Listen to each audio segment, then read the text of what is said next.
blank, so just think for a moment. What might be my old hangovers about abundance or resources or money or not enough? What might they be?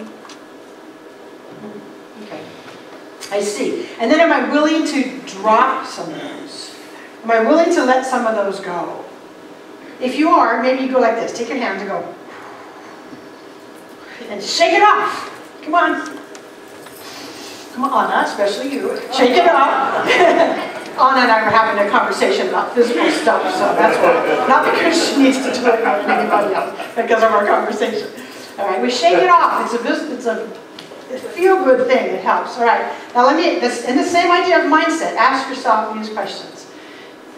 You don't have to raise your hand. Just ask your own inner mentality. Do I believe in a God that is limited, lacking, and withholding? Be really, really honest with yourself, and don't just say that, oh no, I never believed that answer. Do I believe in a God that's limited, lacking, and withholding? And then the very next question is Dr. Phil's. How is that working for you? Chances are not too swell. Or the opposite. Do I believe in a God that is abundant, limitless, and freely giving? Now, I know you would all like to say the second answer. I know you'd all like to say, yes, I believe in a God that's abundant, a God that's limitless, and a God that's freely giving. I'm going to invite you to take that little piece home and think about it for yourself. Not just do I say in my head, I believe in a God that's freely giving.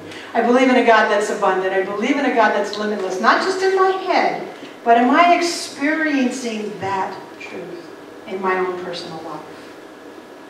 It's a good one to play with. So as you're asking yourself, the second thing we're going to do, first we check the hangovers. The second thing is we're going to invite a brand new belief. So in your heart of hearts, if you're feeling a little bit of lack about your belief in God, say to yourself inside, I am willing to invite a new belief. Just quietly. I am willing to invite, I'm willing to welcome a new belief. Check the hangovers, welcome the new belief. Our founder, Ernest Holmes, has a lot to say about abundance and prosperity of all types. But this one speaks to this. He says, we are to believe that God indwells our own life, that this divine presence is sufficient for all needs. We are to believe that God will provide for and bless us abundantly. That's the question when I say take that little piece home and say, do I really believe this? And not just words in my head, but do I believe that God indwells my own life? Do I believe that this presence is sufficient for all my needs? Do I believe that this God provides for me and blesses me abundantly? You know how I know? I check my fear meter. If my fear meter is off the chart, I'm not believing. If my fear meter is down to like 0 or 1, then I'm living in this place of belief. You can check your fear meter when you start talking about your resources and your good and all the goodness in your life. Check that out for yourself, you will know. The divine source doesn't lack for anything, because how could it? If it is an almighty, infinite, absolute source providing and creating anything, how could that God possibly lack anything? And if that God created you and me in its image and likeness, how could that God in and through us provide anything that looks like lack and limitation and withholding in our own life? Check it out, because the belief system inside of you will tell you a whole lot. And it's only our beliefs that limit us. Only our beliefs that limit us. And the good news is our beliefs can be changed. So that's not a doomsday thing. My belief limits me. Oh my gosh. My beliefs can be changed. So there's no lack in God. So the lack only lives in my own head. Ernest Holmes says, our belief sets the limit to our demonstration of a principle which is of itself without limit. Listen again. Our belief sets the limit to our demonstration of a principle which of itself is without limit. Just let that sink in. The principle itself lacks nothing. The principle itself is without limit. It's my belief that is setting that idea. We're using the creative principle all the time, and they are responding to us all the time. Sherry's prayer was beautiful. You set it up beautifully. The thing that you read for us, the treatment that you did for us, that was Sherry's own journey through understanding her abundant nature. And that prayer summed it up beautifully. You might even want to find out afterwards if anybody might want copies of it. Would anybody like copies of it? Yes. Okay. Let's just kind of get a general idea. How many would like a copy of Sherry's prayer? There's at least 20 hands in the air, so we'll make some copies. You can take that home because that's a representation of her own personal journey of understanding her abundant nature, of understanding exactly what I'm talking about today. But you can take this tool home with you because, again, there's nothing that is blocking us except our own understanding. Another one from Ernest Holmes. He says, there is only one infinite principle. One infinite thought stuff. I love it when he uses the word stuff because it kind of talks about that thing that is without name. That thought stuff, that thought energy. One infinite creative power. But countless numbers of forms. Today I could say countless numbers of pies. Our last... Keep that in your head, that image of all those pies.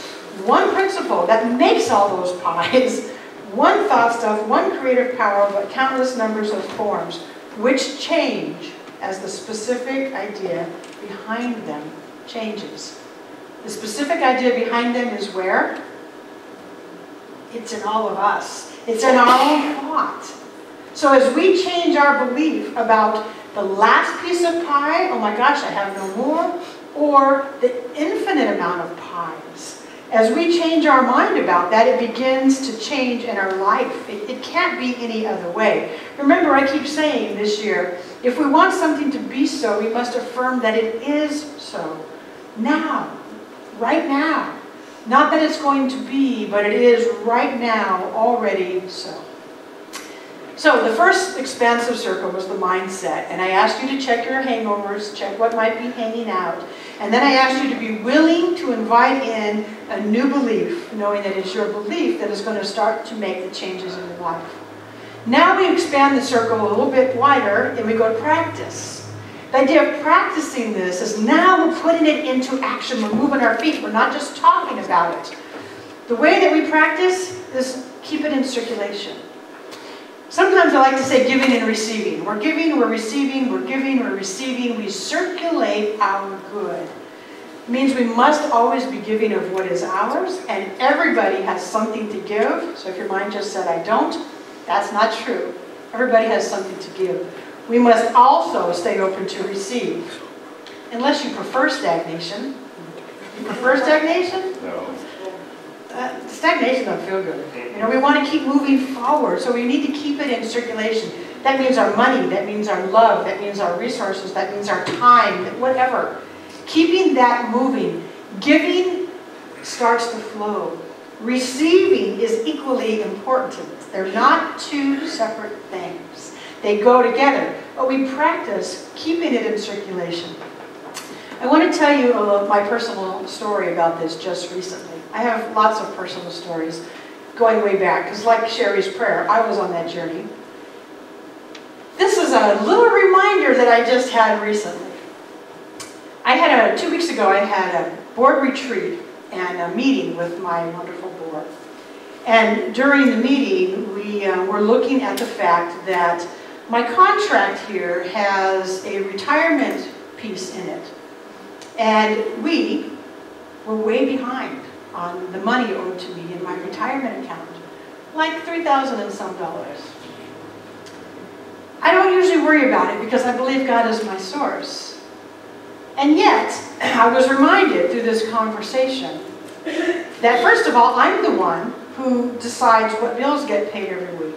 And I'm the one who is putting myself last in that regard.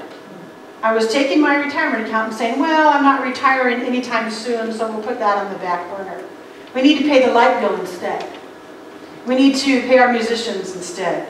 And I was putting myself last. So number one, to me sharing